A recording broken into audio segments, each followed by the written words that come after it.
Christmas time, the holidays.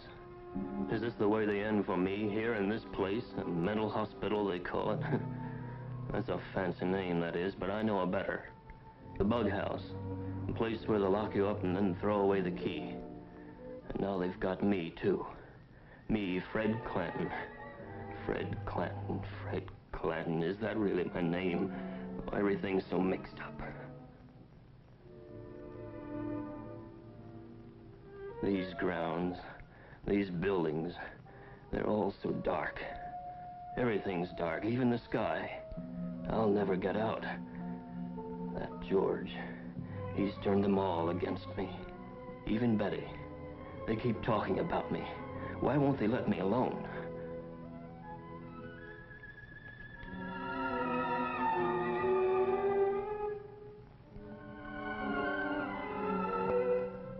Oh, my God. Oh, no, don't let them take me in there. I'll never get out. Oh, God, what will happen to me now?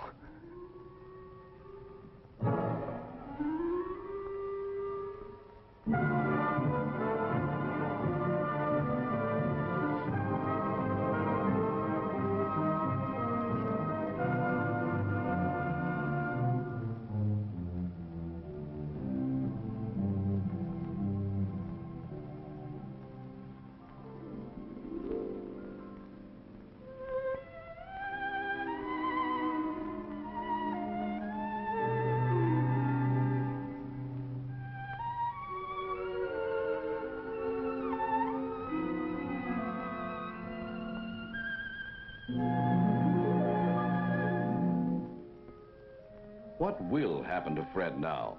What happens to all of them? The men and women from every walk of life who each year pass through doors like this, into the mental hospitals of our land.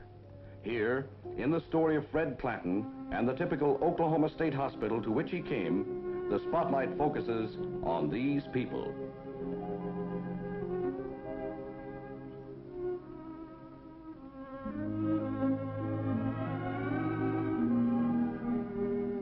Many patients are old, and often theirs is a tragedy of hospitals such as this. The tragedy of fathers and mothers too old to work, rejected by their own children, classed as senile and committed to mental hospitals because there's nowhere else for them to go. Yet, given proper care, they can still adjust, make new friends to ease the passing of years.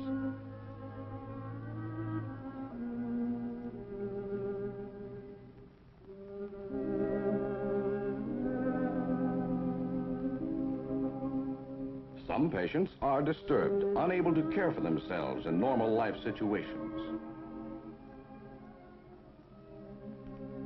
Others are physically as well as mentally ill. Many are capable of limited adjustment, able to work at varied tasks within the hospital.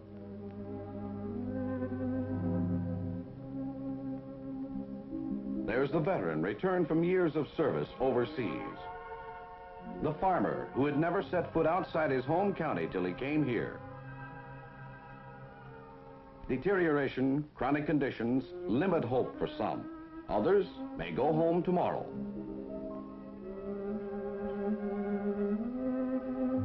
Meanwhile, they're living here. 3,200 men and women all gathered together in a modern mental institution, a city in itself, complete with every facility for effective treatment. Though shortages in hospital personnel do exist, patients are secure and comfortable, and most of them are happy. For while mere custodial care can never be enough, a favorable environment and human comforts are essential in any therapeutic system.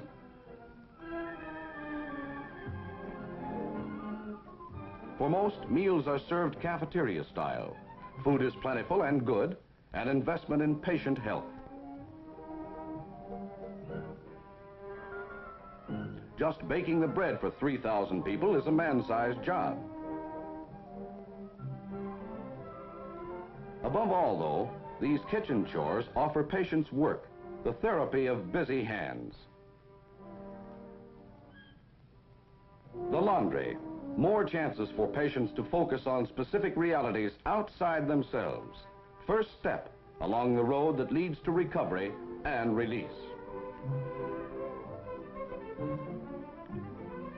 The patients tell you the power plant smokestack is 525 feet tall.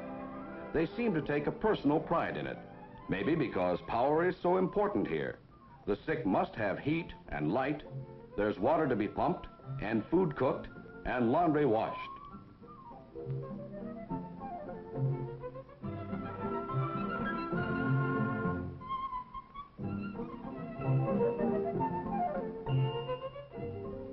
Patients must be housed, and today's new hospital buildings center on human needs and comfort.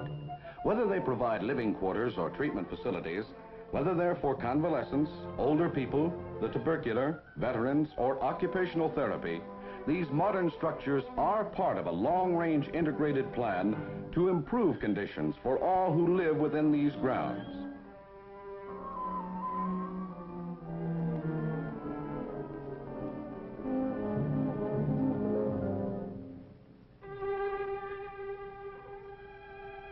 Special units provide homes for nurses and attendants, for they too play a vital role in helping patients to regain health. In addition to the regular staff, student nurses come here to learn to recognize and care for the mentally ill.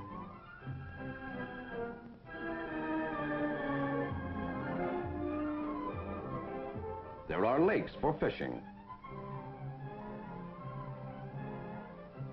The hospital farm cuts operating costs, provides fresh truck and dairy products, and the familiar scenes, the work, help make patients from rural areas feel at home.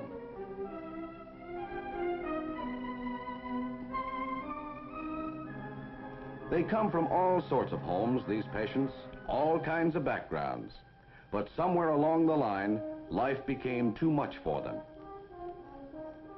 Some apply for voluntary admission to the hospital, one of the 3 procedures by which residents may enter a state mental institution in Oklahoma. Many former patients return of their own free will when new troubles assail them. All applicants for voluntary admission are held a minimum of 15 days for examination before they may be released.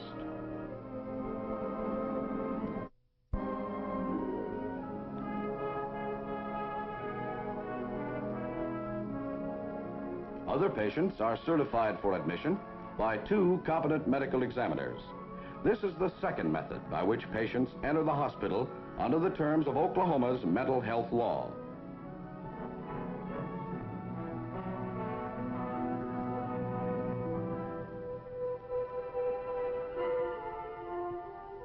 The majority, however, come by court order, committed either by a judge or a 6-man jury. This was the case with Fred Clanton. Fred Clanton? Oh, yes. How are you, Fred? Well, I'd be all right if they just left me alone. Well, why don't you tell me about it? You can't fool me. I know you're in with them, too. Fred, I'm going to send you to the hospital. And if you will cooperate with those doctors, I think they'll be able to do you some good. The admitting clerk records Fred's case history as soon as he enters the hospital, takes care of valuables until he's sufficiently improved to be trusted with them.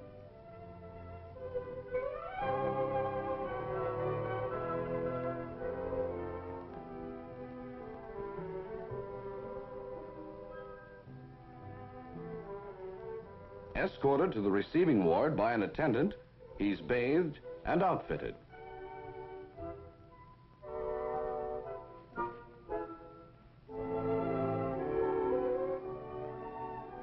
He gets a blood test, part of the medical examination given each patient on admission. There's a chest x-ray also, and a spinal fluid test.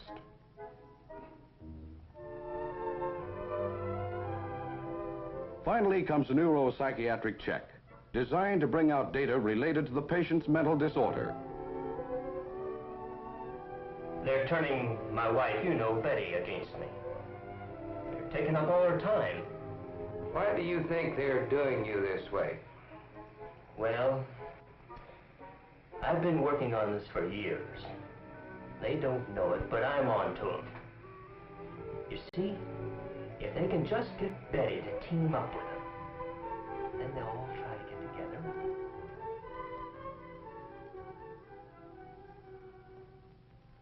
A clinical psychologist gives Fred a variety of specialized tests in order to make possible a more accurate evaluation of his total personality.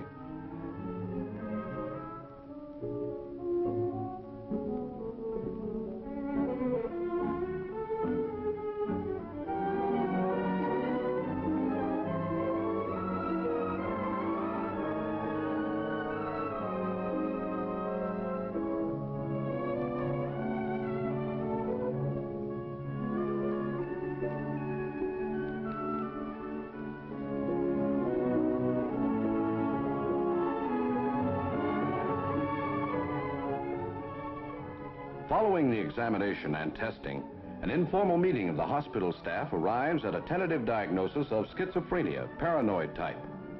Fred benefits from the skill and experience of all members of the staff, as well as the psychiatrist to whose care he is assigned.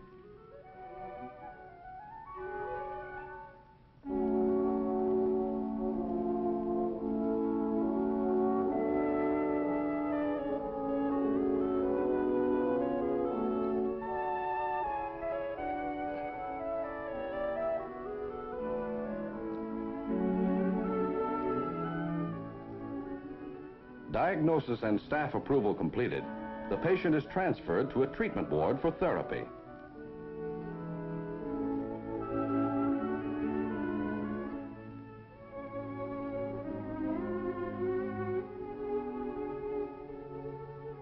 In Fred's case, insulin shock is prescribed, a common treatment for schizophrenia.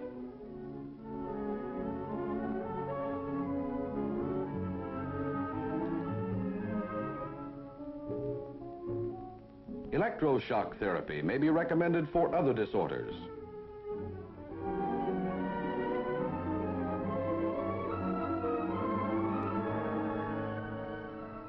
Hydrotherapy is useful in calming disturbed patients.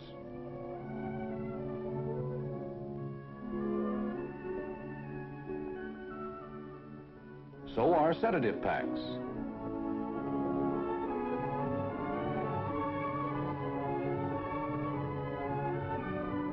But whatever the mode of treatment, it's essential that it be supplemented by an atmosphere of security and calm.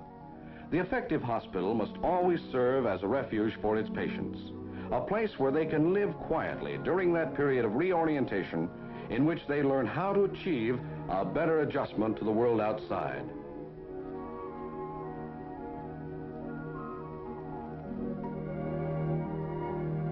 Degree of adjustment, the level of orientation, varies sharply from patient to patient. Some show a complete loss of contact with reality, dark shadows across disordered minds. In other wards are light and life, a return from private worlds to the here and now.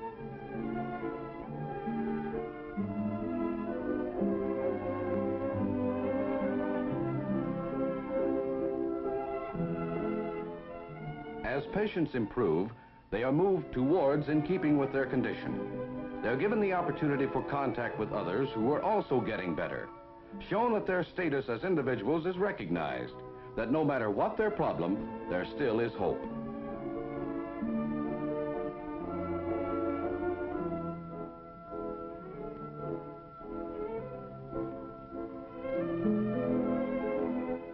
In Fred's case, insulin therapy brought relatively quick improvement.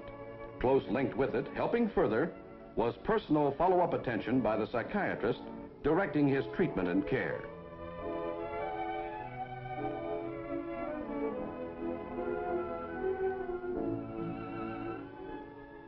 Occupational therapy, reinforced shock treatment, helped Fred to draw away from his feelings of antagonism and suspicion and move closer to reality.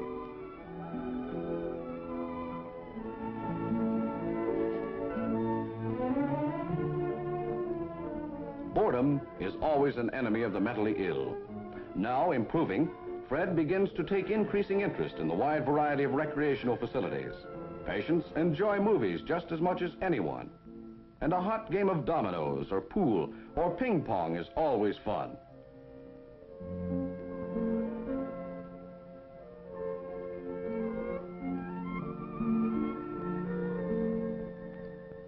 The sewing room's popular, and a permanent wave may serve as a milestone of self-respect for many women in spite of the bubble gum.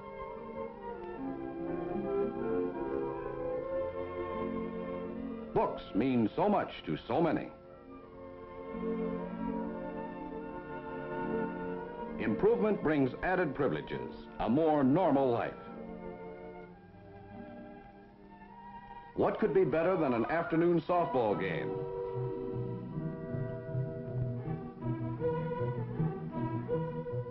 Friday dances give Fred a chance for contact with women on a social plane, help to spark his dormant pride.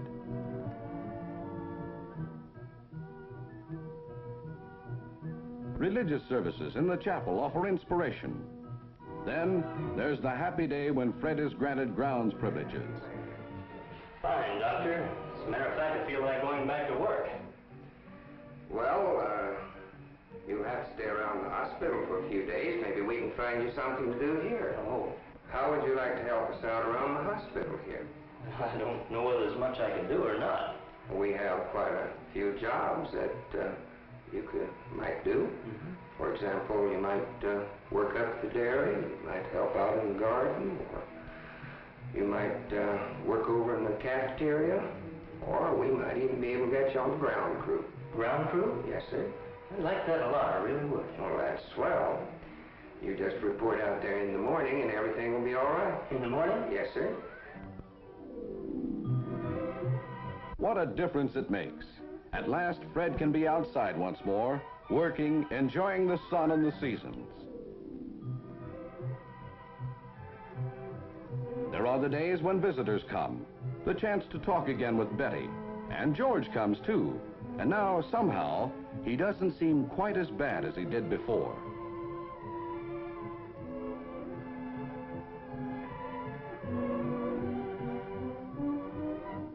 It's not too long till the psychiatrist decides that Fred can try it for a while at home.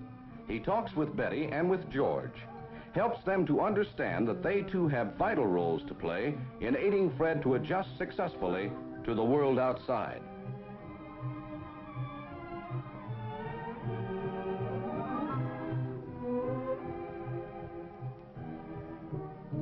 Then the words pass to the switchboard to call Fred in.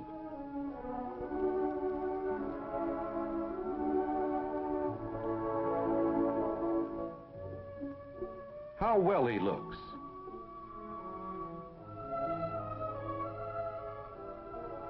A cigarette from the doctor. And Fred's hand is steady. Packing at last. A man can be proud of the things he's created with his own two hands, and a hospital can be proud too.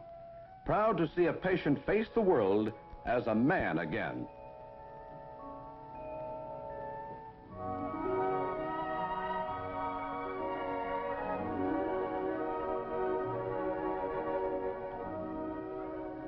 So this is it.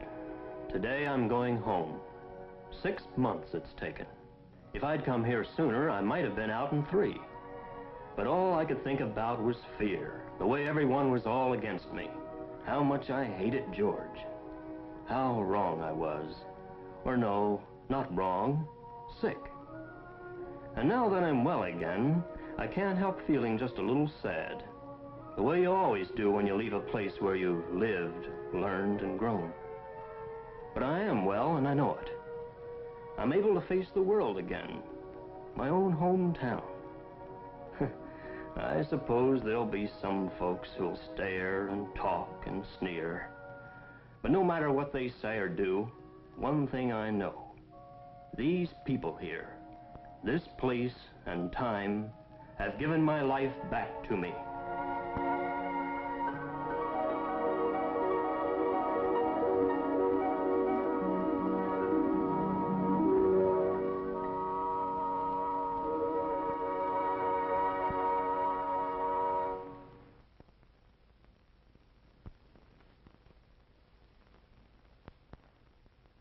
Thank you for watching this historical film documenting the treatment of mental health patients at the Oklahoma State Hospital. It's important to recognize how much mental health care has evolved since the time this film was made. The therapies shown, like insulin shock and cold pack therapy, may seem outdated or even harmful by today's standards. But they were once considered cutting edge and were often the only options available to treat severe mental health conditions. Today, we have a deeper understanding of mental health disorders and more humane and effective treatments, such as psychotherapy, medication, and community support programs. However, this video serves as a stark reminder of the importance of continually advancing mental health care practices and advocating for the rights and dignity of all individuals receiving treatment. Reflecting on the past helps us recognize how far we've come and how much further we have to go in providing compassionate and comprehensive mental health care. If you or someone you know is struggling with mental health issues, there are many resources available today that can provide help and support in a respectful and effective manner. I'd love to hear your thoughts on this historical footage. Do you think any of the practices depicted had merit, or are they entirely obsolete?